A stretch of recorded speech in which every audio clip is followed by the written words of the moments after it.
बिस्मिल्लाहिर्रहमानिर्रहीम। अल्लाहुम्मा सल्लि अला सय्यिदिना व मौलाना मुहम्मद व अला आलि सय्यिदिना व मौलाना मुहम्मद व बारिक वसल्लम। मोहतरम नाज़रीन, सैयद इरफान अल हसनी आपसे मुखातिब हूँ। इस वक्त जो एशियाई खित्ते में सूरत हाल बन चुकी है, इस हवाले से अब हमें देखना ये है कि पाकिस्तान कहाँ पर खड़ा है और पाकिस्तान के मजहबी रहनुमा इस वक्त क्या नज़रिया रखते हैं।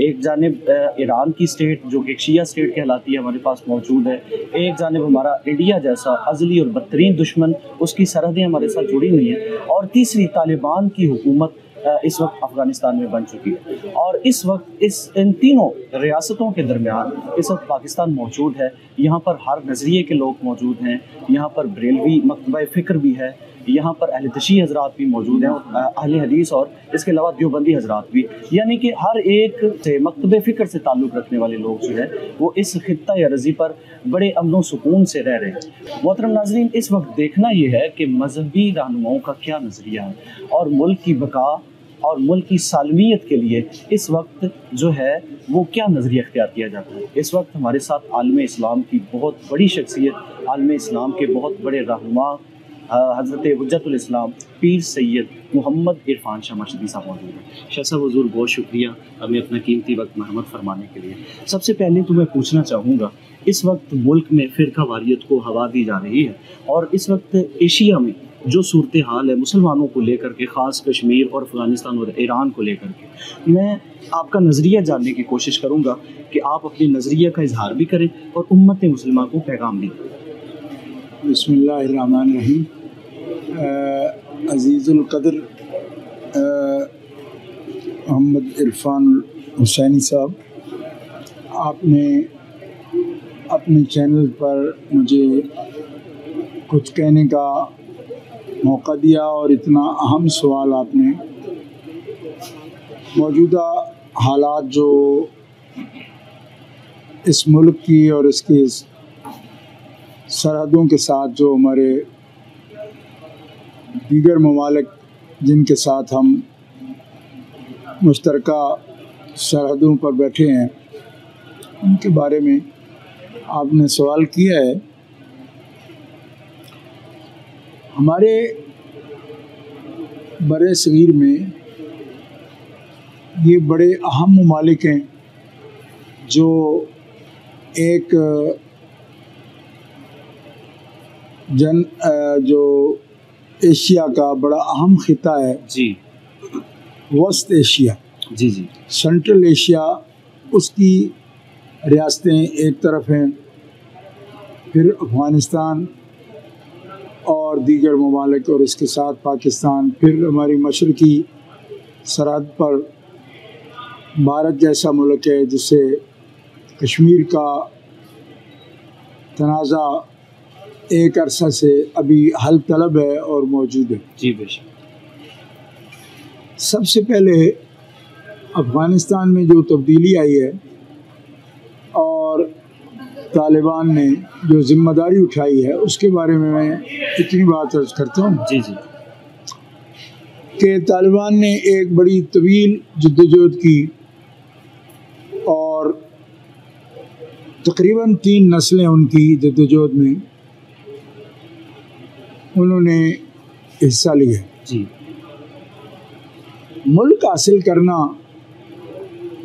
और मुल्क चलाना, यानी जहांगीरी और जहांदारी, वाह, इसमें बहुत ज़मीन आसमान का फ़र्क है। बेशक। ज़रूरी नहीं कि एक अच्छा जंगजू गिरोह जो है वो मुल्क का नज़्म व नस्क भी बेहतर चला सके। जी बेशक। इसलिए कि मुल्क हासिल करने के, फ़तह करने के और तकाज़े और लोगों को कुछ डिलीवर करना, उनको अमन कायम करके देना, उनके लिए तालीम के मसाइल, उनके लिए रोज़गार के मसाइल, उनके लिए सेहत के मसाइल, बुनियादी जो ढांचा है जी, माशरती, उसको कायम करना, इसके लिए जिस हुस्ने तदबीर की ज़रूरत है, जिस तदब्बुर की ज़रूरत है, फ़हम व फ़रासत की ज़रूरत है, वो तालिबान की क़यादत के लिए बहुत बड़ी ज़िम्मेदारी है और बहुत बड़ा इम्तिहान है। बेशक। इसलिए कि जिस माहौल से मुल्क पर उन्होंने فتح پائی ہے سارے طبقات پر. جی.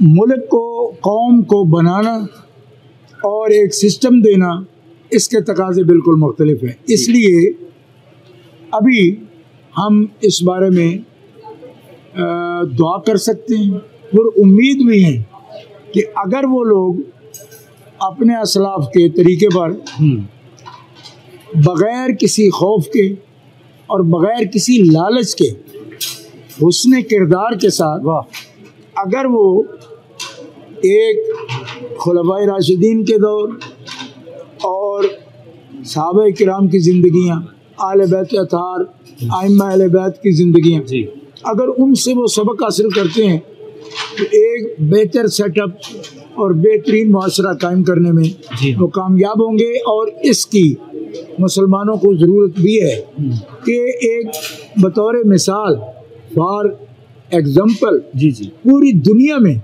کم از کم ایک مثالی اسلامی ملک اور معاشرہ قائم کرنے کی ضرورت ہے. ورنہ دنیا میں جو مسلمان حکمران اور مسلمان حکومتیں موجود ہیں وہ بھی مسلمان ہیں، جی بے شک، مگر ان کو ایک معیاری اسلامی نظام کہنے میں مسائل ہیں. جی. جمہوریت اسلام کے قریب قریب ہے لیکن مکمل اسلام نہیں ہے. اس لیے کہ جمہوریت میں ووٹ کا معیار اور جن لوگوں کو ہم الیکٹ کرتے ہیں یا سلیکٹ کرتے ہیں ان کی اہلیت ہمیشہ ایک سوالیہ نشان بنی رہتی ہے. بے شک. لہٰذا جو لوگ بھی اس وقت ان کے لیڈر ہیں ان کی بڑی بھاری ذمہ داری ہے اور صرف جشن نہیں منانے چاہیے کہ ہم نے فتح حاصل کر لی. فتح تب ہے جب غربت کو وہ وہاں سے مٹائیں گے، امن کا قیام عمل ہمیں آئے گا، اور صرف اسلام کا حدود کا نظام یا گورنمنٹ یا حکومت قائم کرنے کے لیے ایک سخت ایک معاشرہ کہ جس کے اندر پکڑ دکڑ کا زیادہ تصور ہو، یہ اصل روپ یا اصل رنگ اسلامی معاشرہ کا نہیں ہے. جی بے شک. اسلامی معاشرہ ایک پرامن معاشرہ ہے. بے شک. اور خلفائے راشدین نے، حضرت مولا پاک نے جو نظام دیا ہے، حضرت امام حسن مجتبیٰ نے اور خلفاء نے، ہمارے لیے وہ ایک بہترین نمونہ ہے. اور وہ مسلمان ہیں، ہم ان سے امید رکھتے ہیں کہ وہ ایک بہتر معاشرہ کا قیام کریں گے. اور اگر بہتر معاشرہ کا قیام عمل میں لاتے ہیں تو یہ پوری دنیا کے لیے بہتر ہوگا، خاص طور پر عالم اسلام کے لیے بھی بہتر ہوگا کہ ایک عملی نمونہ ایک بڑے عرصے کے بعد دین اسلام کی حکومت کیسے ہوتی ہے اور خلافت الہیہ کیسے ہوتی ہے. اس کی بھاری ذمہ داری ان کے کاندھوں پر ہے. تو ہم ان کے لیے دعا کرتے ہیں اور یہ کہتے ہیں کہ وہ بہتر سے بہتر ماحول پیدا کرنے کے لیے آگے بڑھیں اور جو خدا داد صلاحیتیں اپنی اللہ کی دی ہوئی صلاحیت ان کو بروقار لائیں، کیونکہ پہلا مرحلہ آخری مرحلہ نہیں ہے. یہ ایک ابتدائی مرحلہ ہے. اس کا اگلا مرحلہ اس سے بھی مشکل مرحلہ ہے.